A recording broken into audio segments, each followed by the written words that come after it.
कहानी शुरू होती है एक कार रेस से और हमेशा की तरह गानियस नाम का रेसर लीड कर रहा होता है और उस रेस को थियो नाम का एक स्नेल टीवी पे देख रहा होता है। उसका भी हमेशा से सपना था कि वो भी एक दिन एक रेसर बनेगा।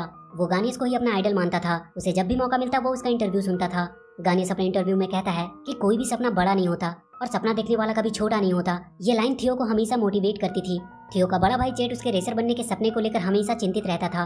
वो उसे समझाने की बहुत कोशिश करता था कि वो एक स्नेल है और वो कभी भी एक रेसर नहीं बन सकता, पर उसकी कोई भी बातों का उस पर कोई असर नहीं होता था। वहीं के एक गार्डन में थियो बहुत से स्नेल के साथ रहता था। उन सबका बस एक ही काम था, वहाँ के पौधों से पके हुए टमाटर को इकट्ठा करो और फिर आराम से खाते रहो। पर वहाँ भी थियो उन टमाटर को लुढ़काकर उनसे रेस करने की कोशिश करता था, जिसे देखकर वहाँ के सारे स्नेल उसका बहुत मजाक उड़ाते थे। जेट उससे कहता है कि वो कब अपने सर से इस रेस का भूत उतारेगा। वो ये क्यों नहीं समझता कि वो एक स्नेल है और कुदरत ने उन्हें ऐसा नहीं बनाया कि वो एक रेसर बन सके। उसे ये बात मान लेनी चाहिए कि वो एक बहुत ही सुस्त और बेजान जीव है। इस बात को वो जितनी जल्दी एक्सेप्ट कर लेगा उसके लिए उतना ही अच्छा होगा। तभी वहाँ के घर से एक बच्चा अपनी बाइक लेकर बाहर निकलता है। उसे अपने पास जो भी कीड़ा दिखाई देता था वो उसे अपने बाइक से कुचल देता था। सारे स्नेल उसे देखकर अपने सेल में छुप जाते हैं। रात में फिर से थियो गानियस का इंटरव्यू देख रहा होता है, जिसमें वो कह रहा था कि हर रेसर के जीवन में एक वक्त ऐसा आता है जब उसे कुछ सेकंड्स में डिसीजन लेना होता है कि पीछे हटे या आगे बढ़े, एक चांस लेकर सब कुछ दाव पे लगा दे या सेफ खेलते हुए हार को गले लगा ले। अगले दिन वो सब स्नेल फिर से अपने गार्डन में टमाटर खा रहे होते हैं। तभी एक बड़ा सा पका हुआ टमाटर गिरता है, पर वो लुढ़कता हुआ उनके गार्डन से बाहर गिर जाता है। सारे स्नेल उसे खाने के लिए उसकी तरफ जाने का सोचते हैं। तभी जेट सबको रोककर कहता है कि आज घास काटने का दिन है और तभी एक आदमी अपने घास काटने की मशीन लेकर वहाँ आता है। सारे स्नेल वापस चले जाते हैं। तभी थियो जेट से कहता है कि तुमने इतनी जल्दी हार मान ली।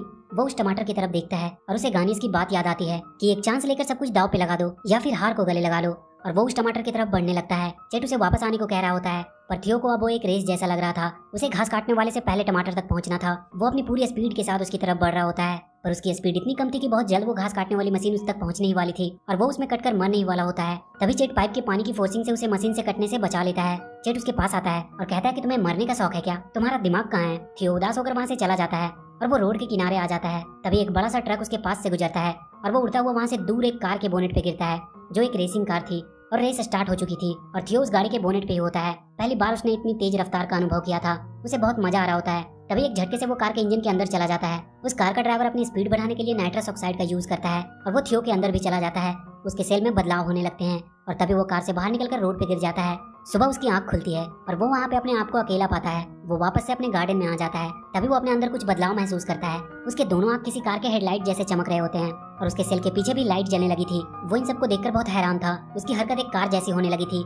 वो इन्हीं सबसे परेशान होकर वहाँ घूम रहा होता है। तभी वहाँ वही बाइक वाला बच्चा आता है जो उसे कुचलने वाला होता है, पर वो बहुत तेजी से उससे बचकर भागने लगता है। उसकी स्पीड अब काफी बढ़ चुकी थी। वो अपनी स्पीड से उसे उसके बाइक से नीचे भी गिरा देता है।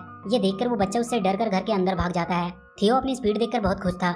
वो उस बाइक को ले जाकर उस गार्डन में टकरा देता है, जहाँ बहुत से स्नेल अपनी मीटिंग कर रहे होते हैं। इन सारे स्नेल का लीडर कार्ल थियो और उसके भाई जेट पे बहुत गुस्सा करता है और उन दोनों को अपने समाज से बाहर निकाल देता है। जेट इसके लिए थियो पे बहुत गुस्सा करता है। वो कहता है कि वो कब तक उसकी गलतियों के लिए सबसे माफी मांगता रहेगा।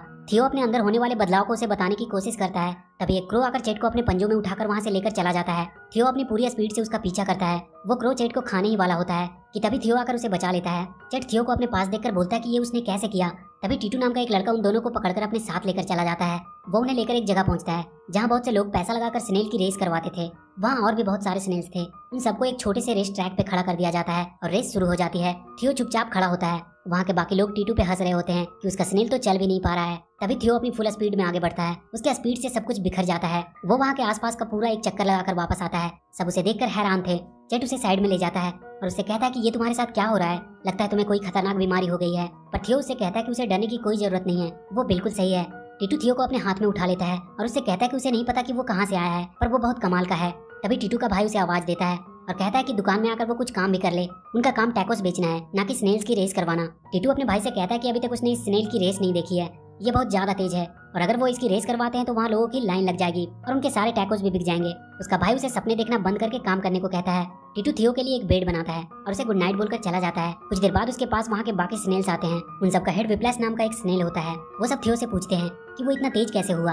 वो उसे अपने गैंग में शामिल होने को कहता है, पर थियो से कहता है कि वो लोग बहुत स्लो हैं, इसलिए वो उनके गैंग में शामिल नहीं हो सकता। विप्लैश उसे उनके साथ एक रेस करने को कहता है। थियो इसके लिए मान जाता है विप्लैश उससे कहता है कि जो सबसे पहले उस चमकते हुए स्टार तक पहुंचेगा वही इस रेस का विनर होगा। रेस स्टार्ट हो जाती है। वो सारे स्नेल दिमाग लगाकर वहां लगे तार से स्लाइड होकर जाने लगते हैं। थियो अपनी पूरी स्पीड से उनके पीछे जाता है और बहुत जल्द उनसे आगे भी निकल जाता है, पर वो वहाँ के तार के अंत में घूमता ही रह जाता है और बाकी के स्नेल उससे पहले स्टार तक पहुंच जाते हैं। विप्लैश उससे कहता है कि सिर्फ तेज होने से कुछ नहीं होता, दिमाग भी होना चाहिए। अगले दिन जेट थियो से कहता है कि तुम कब तक इस टीटू नाम के लड़के के साथ रहने वाले हो, ये तुम्हारा इस्तेमाल अपना धंधा बढ़ाने के लिए कर रहा है। तभी टीटू वहाँ आता है और कहता है कि वो थियो को किसी न किसी तरीके से सब लोग तक पहुंचाएगा और फिर उनके दुकान के पास उसे देखने के लिए बहुत भीड़ लगेगी। तभी थियो वहाँ इंडी 500 कार रेस का पोस्टर देखता है। वो पूरी तेजी से उस पोस्टर के ऊपर घूमने लगता है और टीटू को बताने की कोशिश करता है कि वो इस रेस में भाग लेना चाहता है। टीटू को उसकी बात समझ में आ जाती है। वो जाकर अपने भाई को इस आइडिया के बारे में बताता है, पर उसके भाई को स्नेल को रेस में शामिल करने का आइडिया बहुत बुरा लगता है। वो कहता है कि रेस में कुछ नियम होते हैं, वो कभी एक स्नेल को रेस में शामिल नहीं होने देंगे। टीटू कहता है कि उसने रेस के सारे नियम को पढ़ा है और उसमें ये कहीं भी नहीं लिखा है कि एक स्नेल उसमें भाग नहीं ले सकता, उसे सिर्फ रजिस्ट्रेशन कराने के $2000 चाहिए। ये सुनकर उसका भाई उससे कहता है कि उसने इतनी मेहनत से ये पैसे जमा किए हैं और वो इसे ऐसे ही बर्बाद होने नहीं दे सकता है। टीटू उसे समझाने की कोशिश करता है कि लाखों लोग उस रेस को देखेंगे और उसकी वजह से उनका दुकान भी फेमस हो जाएगा, पर उसका भाई उसकी बात नहीं मानता है। टीटू वहाँ के आसपास के दुकान वालों को पैसे देने के लिए मनाने की कोशिश करता है। वो उन्हें एक प्रेजेंटेशन बनाकर बताता है कि कैसे उस स्नेल के रेस में हिस्सा लेने से उनकी दुकान पे बहुत से लोग आने लगेंगे और उनका यह स्टारलाइट प्लाजा एक सुपर मार्केट बन जाएगा। पर उन सबको टीटू का आइडिया पसंद नहीं आता है। जेट भी थियो से कहता है कि चलो अच्छा ही हुआ वो रेस में हिस्सा नहीं ले पाएगा, नहीं तो ऐसा ही बेकार में किसी कार के नीचे आकर मारा जाता। तभी वहाँ विप्लैश अपनी गैंग के साथ आता है और उससे कहता है कि वो किसी भी हालत में थियो को उस रेस में शामिल जरूर करवाएंगे और वो सारे स्नेल वहाँ से जाकर एक बस का टायर पंचर कर देते हैं और उनके प्लाजा के पास लेकर आते हैं। वहाँ थियो उस बस के पैसेंजर को अपनी स्पीड दिखाने लगता है जो उन सबको बहुत पसंद आती है। वो सब बस के ठीक होने तक उस स्नेल की रेस देखते हैं और उसकी वजह से वहाँ के दुकानों में भी अच्छी बिक्री होती है। टीटू का भाई उससे बहुत खुश था, पर वो अब भी रेस के लिए पैसे देने से मना ही करता है। पर वहाँ के बाकी दुकान के लोग उसे पैसे दे देते हैं और कहते हैं कि उन्हें उस पर पूरा भरोसा है। टीटू उन सबको लेकर रेस में हिस्सा लेने के लिए निकल जाता है। वो अपने भाई का रखा हुआ पैसा भी ले लेता है और उसे सॉरी कह देता है। टीटू रास्ते में थियो का रेसिंग नाम रखने के बारे में सोच रहा होता है। तभी वो सारे स्नेल उसे टर्बो नाम का आइडिया देते हैं और वो सब थियो का नाम टर्बो रख देते हैं। सब थियो को रेस के लिए तैयार करने लगते हैं। अगली सुबह वो सब उस जगह पे पहुंच जाते हैं जहाँ इंडी 500 चैंपियनशिप होने वाली थी। थियो वहाँ रेस ट्रैक पे तेज तरार दौड़ती गाड़ियों को देखकर बहुत ज्यादा एक्साइटेड हो जाता है। टीटू वहाँ के रजिस्ट्रेशन ऑफिस जाता है और कहता है कि उसके पास एक ड्राइवर है जो रेस में हिस्सा लेना चाहता है। वहाँ का इंचार्ज उससे कहता है कि पहले उसे रेसिंग टेस्ट पास करनी होगी, तभी वो रेस में हिस्सा ले सकते हैं। टीटू से कुछ घूस देकर काम कराने की कोशिश करता है, पर वहाँ के आदमी उसे उठाकर ऑफिस से बाहर कर देते हैं। बाहर गानियस से सारे रिपोर्टर्स सवाल कर रहे होते हैं। तभी थियो टीटू को घसीटता हुआ गानियस के पास ले जाता है और वो उसे कुछ आइडिया देता है। टीटू उन सबके सामने थियो के बारे में बताने लगता है कि यही है इस रेस का अगला विनर। सब एक स्नेल को देखकर हंसने लगते हैं। टीटू थियो को ट्रैक पे उतार देता है। थियो अपनी पूरी स्पीड के साथ रेसिंग टेस्ट देने लगता है। वहाँ के सारे लोग उसकी स्पीड को देखकर हैरान थे। उस रेस में थियो की स्पीड 226 किलोमीटर पर आवर थी, जो कि रेस में हिस्सा लेने के लिए काफी थी। थियो की रेसिंग वाली वीडियो इंटरनेट पे वायरल हो जाती है। सब लोग उसके बारे में ही बात कर रहे होते हैं। ये खबर इंडिकार के सीईओ तक भी पहुंचती है। वो एक प्रेस कॉन्फ्रेंस करता है और सबको बताता है कि वो एक स्नेल को रेस में हिस्सा लेने नहीं दे सकता, पर वहाँ के सारे लोग इसके खिलाफ प्रोटेस्ट करने लगते हैं। तभी गानियस भी कहता है कि कोई भी रेसर छोटा या बड़ा नहीं होता, इसलिए उस स्नेल को भी रेस करने का पूरा हक है। इंडिकार के सीईओ को भी उनकी बातें माननी पड़ती है। सब लोग बहुत खुश हो जाते हैं, पर चेट अभी भी उदास था। रात में थियो उससे बात करता है कि वो उसके रेस में हिस्सा लेने से खुश क्यों नहीं है। चेट उससे कहता है कि उसे उसकी परवाह है। वहाँ रेस में बहुत सारी गाड़ियाँ होगी, वो उनका मुकाबला नहीं कर पाएगा। पर थियो उसे कहता है कि उसे अपने आप पे भरोसा है और काश वो भी उस पर थोड़ा भरोसा करता। ये बोलकर वो वहाँ से चला जाता है और वो गानियस के गैराज में पहुँचता है। वहाँ उसकी कार को देखकर उसे उससे प्यार हो जाता है। वो उसके जीते हुए चैंपियन कप को देखने लगता है। तभी वहाँ गानियस आता है और उसे कहता है कि कहीं उसकी नज़र उसके कप पे तो नहीं है। वो थियो को अपने हाथ में उठाकर कहता है कि कितना छोटा है वो, इसलिए सब लोग उसे रेस करते हुए देखना चाहते हैं। बहुत सारे लोग इस रेस को देखने के लिए आएंगे, पर हमेशा की तरह जीतना तो उसे ही है। वो थियो से कहता है कि अभी भी मौका है, रेस से वो बाहर निकल जाए, और वो उसे अपने गैराज से बाहर कर देता है। अगले दिन रेस शुरू होने वाली थी।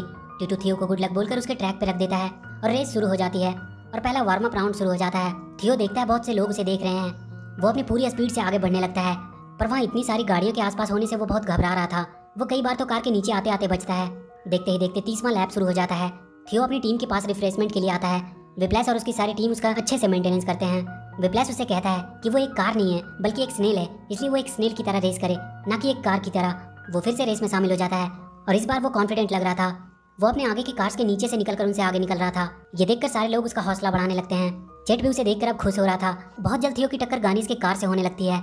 दोनों एक दूसरे से आगे निकलने की कोशिश कर रहे होते हैं, पर तभी आगे निकलने के चक्कर में ट्रैक पे पड़े टायर के कुछ टुकड़ों से टकराकर थियो वहाँ की रेलिंग से जाकर टकरा जाता है। उसे बहुत चोट आती है, उसका सेल भी डैमेज हो जाता है। टीटू और उसके लोग उसे रेस से बाहर कर देने को कहते हैं, क्योंकि अगर एक और चोट लगी तो ये बर्दाश्त नहीं कर पाएगा और इसकी जान भी जा सकती है। पर थियो को अब वो सारी गाड़ियाँ एक टमाटर जैसी लगने लगती है और वो अपनी पूरी स्पीड के साथ रेस में आ जाता है और बहुत जल्द वो गानियस के कार के पास पहुंच जाता है। बीच बीच में उसका पावर खत्म हो जा रहा था, पर वो हार नहीं मानता है और वो बहुत जल्द गानियस के कार से भी आगे निकल जाता है। फाइनल लैप अब शुरू हो चुकी थी और थियो सबसे आगे चल रहा होता है। गानियस उससे किसी भी हालत में आगे निकलने की कोशिश करता है और इसी चक्कर में वो भी उन टायर के टुकड़ों की तरफ चला जाता है और उसकी कार आउट ऑफ कंट्रोल हो जाती है। पर वो अपने हाथ से थियो का सेल के ऊपर का हिस्सा निकाल देता है।